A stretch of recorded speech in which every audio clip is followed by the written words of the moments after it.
Sir, నా వయసు కేవలం 24 సంవత్సరాలు. నేనింకా చిన్నపిల్లనే. నాకు గతంలో ఎలాంటి నేరచరిత్రా లేదు. జీవితంతో చూడాల్సింది ఎంతో ఉంది. నేను బాగా చదువుకున్నాను. నా పట్ల కనికరం చూపించండి. కావాలంటే ఇవి చూడండి అని జడ్జి చేతికి తన ఎడ్యుకేషన్ సర్టిఫికేట్లను అందించింది గ్రీష్మ. న్యాయమూర్తి ఓవైపు సర్టిఫికేట్లు చూస్తూ, మరోవైపు అమాయకంగా నిలబడ్డ గ్రీష్మను గమనిస్తూ ఏం చెప్పాలో అర్థంకాక కాసేపు మౌనం వహించారు. కాసేపటి తర్వాత న్యాయమూర్తి ఏఎం బషీర్ తన ఛాంబరుకు వెళ్ళిపోయారు. ఒంటరిగా మాట్లాడేందుకు గ్రీష్మను జడ్జి తన ఛాంబరుకు పిలిపించుకున్నారు.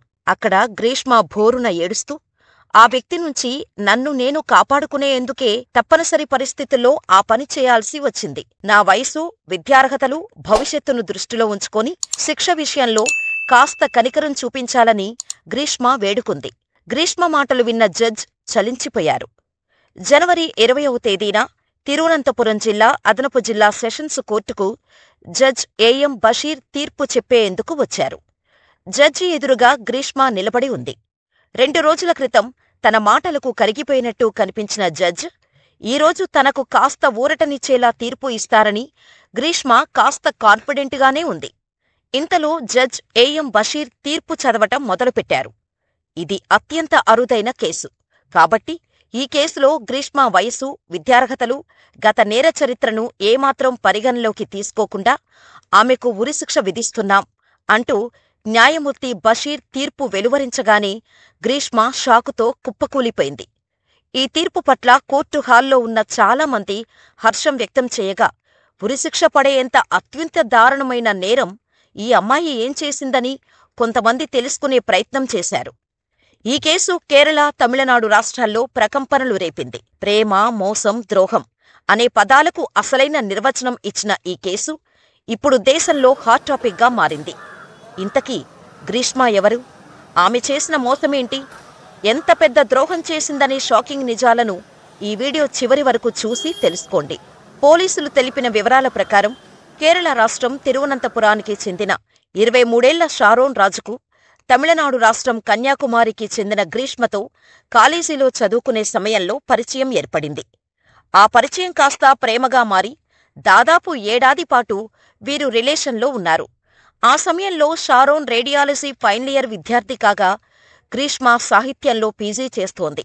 ఈ క్రమంలోనే గ్రీష్మకు ఆర్మీలో పనిచేసే వ్యక్తితో 2022లో వివాహం నిశ్చయమైంది. అతడిని పెళ్లి చేసుకుంటే లైఫ్ సెటిల్ అయిపోతుందని గ్రీష్మ భావించింది. ఆ వ్యక్తితో ఎంగేజ్మెంట్ కూడా చేసేసుకుంది. ఈ విషయాన్ని ప్రియుడు షారోన్ రాజుకు చెప్పి అతన్ని దూరం పెట్టడం ప్రారంభించింది. పీకల్లోతూ ప్రేమలో ఉన్న షారోన్ రాజ్ ఆమె ప్రేమ తనకే దక్కాలని గ్రీష్మకు పదే పదే చెప్పి చూశాడు. ఒకవైపు పెళ్లికి సమయం దగ్గర పడుతుంటే, మరోవైపు షారోన్ రాజ్ తనను వదిలిపెట్టొద్దని గ్రీష్మను బతిమాలేవాడు. ఈ క్రమంలోనే 2022 అక్టోబర్ 14న ఉదయం షారోన్కి ఫోన్ చేసిన గ్రీష్మ నిన్ను కలవాలని ఉంది, బయటకు వెళ్దామని చెప్పింది. దీంతో షారోన్ తన స్నేహితుడిని తీసుకుని కన్యాకుమారిలోని గ్రీష్మ ఇంటికి వెళ్లాడు. స్నేహితుడు బయట కూర్చొని ఎదురుచూస్తుండగా షారోన్ ఒక్కడే గ్రీష్మ ఇంట్లోకి వెళ్లాడు. అయితే కాసేపటికే పొట్టచేత పట్టుకుని వాంతులు చేసుకుంటూ షారోన్ బయటకు వచ్చాడు. దీంతో కంగారు పడ్డ స్నేహితుడు అతన్ని బైకుపై ఎక్కించుకుని ఆస్పత్రికి తీసుకెళ్లాడు. దారి మధ్యలో షారోన్, గ్రీష్మ మొబైల్లో చాట్ చేసుకున్నారు. కషాయంలో ఏం కలిపావ్ అని గ్రీష్మను షారోన్ నిలదీశాడు. తానేం కలపలేదని, బహుశా కషాయం వికటించిందేమో అని సమాధానమిచ్చిందామె. అక్కడితో వాళ్ళిద్దరి చాటింగ్ ఆగిపోయింది. నీలిరంగులో వాంతులు చేసుకుంటున్న షారోన్ను అతడి స్నేహితుడు పరసాల ప్రభుత్వాస్పత్రిలో చేర్పించాడు. ఆపై షారోన్కు మెరుగైన వైద్యం కోసం కుటుంబ సభ్యులు తిరువనంతపురం ప్రభుత్వ మెడికల్ కాలేజీ ఆస్పత్రికి తరలించారు. అయితే అక్కడ బ్లడ్ టెస్ట్ రిపోర్టులు నార్మల్ రావటంతో ఇంటికి పంపించేశారు. కానీ 2 రోజుల తర్వాత షారోన్ పరిస్థితి ఒక్కసారిగా విషమించింది. కుటుంబ సభ్యులు వెంటనే షారోన్ని తిరిగి తిరువనంతపురం ప్రభుత్వ మెడికల్ ఆస్పత్రికి తరలించారు. అయితే అప్పటికే షారోన్కు కిడ్నీ, ఊపిరితిత్తులు దెబ్బతిన్నట్టు వైద్యులు గుర్తించారు. మల్టీ ఆర్గాన్ ఫెయిల్యూర్కు కారణమయ్యే యాసిడ్ను తీసుకున్నట్టు వైద్యులు నిర్ధారించారు. ఈ క్రమంలోనే గ్రీష్మ ఫ్యామిలీపై షారోన్ కుటుంబ సభ్యులు పోలీసులకు ఫిర్యాదు చేశారు. ఈ క్రమంలోనే షారోన్కు ఊపిరితిత్తులు, కిడ్నీలు ఒక్కొక్కటిగా దెబ్బతింటూ వచ్చాయి. రోజుల తరబడి డయాలసిస్, ఇతర చికిత్సలు చేస్తూ వచ్చారు. ఈలోపు షారోన్ నుంచి మెజిస్ట్రేట్ సమక్షంలో పోలీసులు వాంగ్మూలం తీసుకున్నారు. గ్రీష్మ ఇచ్చిన కషాయం తాగిన తర్వాతే ఇలా అయిందని షారోన్ పోలీసులకు చెప్పాడు. ఈ క్రమంలో శరీరంలో అవయవాలన్నీ పాడైపోయి అక్టోబర్ 25వ తేదీన గుండెపోటుతో షారోన్ ప్రాణాలు విడిచాడు. గ్రీష్మ ఇచ్చిన కషాయం తాగిన షారోన్ వైద్యం జరిగిన 11 రోజుల పాటు ఒక్క చుక్క మంచినీళ్లు కూడా తాగలేకపోయాడు. అంతటి దుర్భర నిస్సహాయ పరిస్థితుల్లో షారోన్ తుది శ్వాస విడిచాడు. షారోన్ చనిపోయాడని తెలుసుకున్న గ్రీష్మ కుటుంబం ఇంటి నుంచి పరారైపోయింది. ఈ కేసు కేరళ, తమిళనాడు రాష్ట్రాల్లో ప్రకంపనలు రేపింది. గ్రీష్మను, ఆమె కుటుంబాన్ని కఠినంగా శిక్షించాలంటూ ప్రజలు రోడ్డెక్కారు. దీంతో కేరళ ప్రభుత్వం ఈ కేసు దర్యాప్తు కోసం అప్పటి జిల్లా ఎస్పీ డి శిల్పా నేతృత్వంలో స్పెషల్ ఇన్వెస్టిగేషన్ టీమును నియమించింది. వెంటనే రంగంలోకి దిగిన సిట్ పోలీసులు తీవ్రంగా గాలించి 2022 నవంబర్ 22వ తేదీన గ్రీష్మ కుటుంబ సభ్యులను అదుపులోకి తీసుకున్నారు. అయితే పోలీస్ స్టేషన్లో గ్రీష్మ ఆత్మహత్యాయత్నం చేయడం నాటకీయ పరిణామాలకు దారితీసింది. ఆ తర్వాత పోలీసుల విచారణలో గ్రీష్మ దిమ్మ తిరిగే నిజాలు బయటపెట్టింది. షారోన్ను చంపటానికి 2 సార్లు ప్రయత్నించినట్టు వెల్లడించింది. మొదట గ్రీష్మ జ్యూస్ ఛాలెంజ్ పేరుతో 2 బాటిల్స్ నిండా మ్యాంగో జ్యూస్ తీసుకొచ్చి షారోన్పై విషప్రయోగం చేయాలని చూసింది. ఆ జ్యూసులో పారాసిటమాల్ మాత్రల్ని ఎక్కువ మోతాదులో కలిపి షారోన్కి ఇచ్చింది. అయితే ఆ మామిడి పండ్ల రసం చాలా చేదుగా ఉండటంతో షారోన్ తాగేందుకు నిరాకరించగా ఆ ప్రయత్నం విఫలమైంది. రెండోసారి శారీరకంగా కలుద్దామంటూ ఇంటికి పిలిచి కషాయంలో విషం కలిపినట్టు చెప్పింది. పారాక్వాట్ అనే రసాయనం కలిపిన కషాయం ఇచ్చినట్టు తెలిపింది. తిరువనంతపురం ప్రభుత్వ వైద్య కళాశాలలో ఇంటర్నల్ మెడిసిన్ హెడ్ డాక్టర్ అరుణ చెప్పిన దాని ప్రకారం పారాక్వాట్ ద్రావణం ఎంత ప్రాణాంతకమంటే జస్ట్ 15 మిల్లీలీటర్ల పారాక్వాట్ డోస్ తీసుకున్నా కూడా మనిషి ప్రాణం పోతుంది. ఇలాంటి విషానికి విరుగుడు కూడా లేదని ఆమె వెల్లడించారు. ఎట్టి పరిస్థితుల్లోనూ తన ప్రియుడిని చంపాలనే ఏకైక లక్ష్యంతోనే గ్రీష్మ పథకం ప్రకారం షారోన్ను ఇంటికి పిలిపించి తన కుటుంబ సభ్యుల సాయంతో విషమిచ్చిందని పోలీసులు నిర్ధారించారు. ఈ విష ప్రయోగానికి గ్రీష్మ తల్లి సింధు, మామ నిర్మలా కుమారన్ నాయర్ సాయం చేసినట్టు పోలీసులు ఎఫ్ఐఆర్ నమోదు చేశారు. తిరువనంతపురం జిల్లా సెషన్స్ కోర్టులో 2022 నుంచి సుదీర్ఘ వాదనలు జరిగాయి. ఇది అత్యంత అరుదైన కేసు అని పబ్లిక్ ప్రాసిక్యూషన్ వాదించారు. గ్రీష్మ కేవలం ఒక యువకుడిని మాత్రమే చంపలేదు. ప్రేమ అనే భావోద్వేగాన్ని ప్రదర్శించి ఒక నిండు ప్రాణాన్ని బలి తీసుకుంది. గ్రీష్మ అనుకున్న ప్రకారమే ప్రేమను అడ్డం పెట్టుకుని షారోన్ను ఇంటికి రప్పించి ఈ ఘోరానికి తెగబడింది. అతన్ని చంపటానికి ఆమె అన్ని విధాలా ప్రయత్నించింది. ఆస్పత్రిలో చికిత్స సమయంలో 11 రోజుల పాటు ఒక్క చుక్క మంచినీరు తీసుకోలేక షారోన్ నరకం అనుభవించాడు. షారోన్ కూడా తన భవిష్యత్తు గురించి ఎన్నో కలలు కన్నాడు. కాని గ్రీష్మ తన స్వార్థం కోసం షారోన్ కలలను కల్లోలం చేసేసింది. ఇదేదో హఠాత్తుగా అనుకోకుండా జరిగింది కాదు. పక్కా ప్లాన్ ప్రకారం, కుట్ర ప్రకారమే షారోన్ని అంతమొందించారు. కాబట్టి గ్రీష్మపై ఎట్టి పరిస్థితుల్లోనూ కనికరం చూపించాల్సిన అవసరం లేదు. గ్రీష్మకు ఉరిశిక్ష విధించటమే సరైన తీర్పు అని పబ్లిక్ ప్రాసిక్యూటర్ వాదించారు. మరోవైపు గ్రీష్మ తరపున వాదనలు వినిపించిన లాయర్ అజిత్ కుమార్ కేసులో వాస్తవ ఆధారాలు లేనప్పుడు మరణశిక్ష విధించటం కుదరదని వాదించారు. ఈ కేసు విచారణ జరుగుతున్న సమయంలో గ్రీష్మ ఆత్మహత్యకు ప్రయత్నించిందని గుర్తు చేశారు. వాస్తవానికి గ్రీష్మ షారోన్ నుంచి విడిపోవటానికి ప్రయత్నించిందని, కానీ ఆ యువకుడు ఆమెను వదల్లేదని కోర్టు దృష్టికి తీసుకొచ్చారు. గ్రీష్మ ప్రైవేటు ఫోటోలు చూపించి షారోన్ బ్లాక్మెయిల్కు దిగాడు. బెడ్రూమ్ వీడియోలు బయటపెడతానని బెదిరించాడు. మానసికంగా ఆమెను ఎంతో వేధించాడు అని లాయర్ అజిత్ ఆరోపించాడు.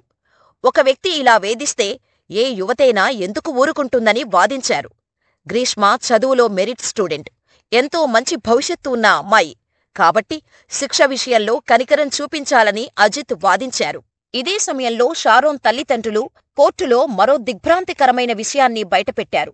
మూఢనమ్మకాల వల్లే గ్రీష్మ కుటుంబం తమ బిడ్డ ప్రాణం తీసిందని షారోన్ కుటుంబం ఆరోపించింది. గ్రీష్మకు ఎంగేజ్మెంట్ అయ్యాక మనసు విరిగిన షారోన్ తన పనిలో తాను నిమగ్నమయ్యాడని చెప్పారు. అయితే ఓ రోజు గ్రీష్మనే షారోన్కి ఫోన్ చేసి వాళ్ల ఇంటికి పిలిపించుకుందని పేర్కొన్నారు. గ్రీష్మ కుటుంబానికి షారోన్ నచ్చలేదు. అందుకే మరో వ్యక్తితో ఆమెకు పెళ్లి ఫిక్స్ చేసి ఎంగేజ్మెంట్ కూడా కానిచ్చేశారు. ఆపై పెళ్లిని అర్ధాంతరంగా వాయిదా వేశారు. ఎందుకంటే గ్రీష్మకు పెళ్లైన వెంటనే భర్త మరణించే గండం ఉంది. ఆ దోషం పోగొట్టేందుకు షారోన్ని బలిపశువును చేశారు. బలవంతంగా గ్రీష్మ నుదిట షారోన్తో కుంకుమ పెట్టించారు. వాంతులు చేసుకుంటూ గ్రీష్మ ఇంటి నుంచి బయటకు వచ్చినప్పుడు షారోన్ నుదుటిపై కుంకుమ ఉంది. ఆ విషయాన్ని షారోన్ స్నేహితుడు సైతం నిర్ధారించాడు. ఆ కుటుంబం పక్కా ప్లాన్తో గ్రీష్మతో బలవంతంగా పెళ్లి చేసి ఆపై పురుగుల మందు తాగించి షారోన్ మరణానికి కారణమయ్యారు అని షారోన్ కుటుంబం ఆరోపించింది. ఆ తర్వాత నిందితురాలు గ్రీష్మను జడ్జ్ తన ఛాంబరుకు వ్యక్తిగతంగా పిలిపించుకొని ఆమె వాదనలు కూడా విన్నారు. సార్, నా వయసు 24 సంవత్సరాలు. నేనింకా చిన్నపిల్లనే. నాకు గతంలో ఎలాంటి నేరచరిత్ర లేదు. నేను బాగా చదువుకున్నాను. నా పట్ల కనికరం చూపించండి అంటూ జడ్జి ముందు గ్రీష్మ బోరును విలపించింది. ఇలా అందరి వాదనలు విన్న తిరువనంతపురం జిల్లా అదనపు జిల్లా sessions court judge A M Basheer తీర్పు వెలువరించే ముందు కీలక వ్యాఖ్యలు చేశారు. లైంగిక సాన్నిహిత్యాన్ని సాకుగా చూపి షారోన్ను గ్రీష్మ ఇంటికి ఆహ్వానించింది. ఆ తర్వాత విషం కలిపిన కషాయాన్ని అతడితో తాపించింది. ఇంతటి దారుణానికి ఒడిగట్టిన గ్రీష్మ చర్యను విస్మరించలేము. అంతకుముందు కూడా షారోన్కు విషం కలిపిన జ్యూస్ ఇవ్వాలని చూసింది. ఆ జ్యూస్పై షారోన్ అనుమానం వ్యక్తం చేస్తూ వీడియో కూడా రికార్డు చేయటం, వద్దని గ్రీష్మ వద్దని వారించటం వంటి ఆధారాలు ఉన్నాయి. గ్రీష్మ ఇచ్చిన కషాయం తాగిన షారోన్ 11 రోజుల పాటు చుక్క నీరు కూడా తాగలేక నరకయాతన అనుభవించాడు. దీన్ని అత్యంత అరుదైన కేసుగా భావిస్తున్నాం అని జడ్జి ఏఎం బషీర్ పేర్కొంటూ ఈ నెల జనవరి 17వ తేదీన గ్రీష్మను, ఆమె మేనమామ నిర్మలా కుమారన్ను దోషులుగా ప్రకటించారు. ఈ క్రమంలో జనవరి 20వ తేదీన గ్రీష్మ, నిర్మలా కుమారన్లకు జడ్జి శిక్ష ఖరారు చేశారు. ఇది అత్యంత అరుదైన కేసుల్లో అరుదైనది కాబట్టి గ్రీష్మకు ఉరిశిక్ష విధిస్తున్నట్టు జడ్జి ఏఎం బషీర్ తీర్పు వెలువరించారు. ఇది అరుదైన కేసు కాబట్టే గ్రీష్మ వయసును పరిగణలోకి తీసుకోలేదని స్పష్టం చేశారు. అలాగే షారోన్ హత్యకు సహకరించడంతో పాటు కేసులో కీలక ఆధారాల్ని ధ్వంసం చేసినందుకు ప్రయత్నించిన గ్రీష్మ మేనమామ నిర్మలా కుమారన్కు 3 ఏళ్ల జైలు శిక్ష విధించారు.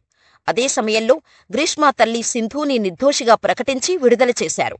అయితే గ్రీష్మకు ఉరిశిక్ష ఖరారు చేయటానికి హర్షం వ్యక్తం చేసిన షారోన్ రాజ్ కుటుంబ సభ్యులు ఈ కేసులో గ్రీష్మ తల్లి సింధు నిర్దోషిగా విడుదల కావటంపై నిరాశ వ్యక్తం చేశారు. ఆమెకు కూడా శిక్ష పడేలా కేరళ హైకోర్టులో అప్పీలు దాఖలు చేస్తామని వెల్లడించారు. బాగా డబ్బున్నోడు దొరకగాని అప్పటివరకు ప్రేమించిన వాడిని అత్యంత కిరాతకంగా చంపేసిన గ్రీష్మను, ఆమె కుటుంబ సభ్యులను ఏమనాలి?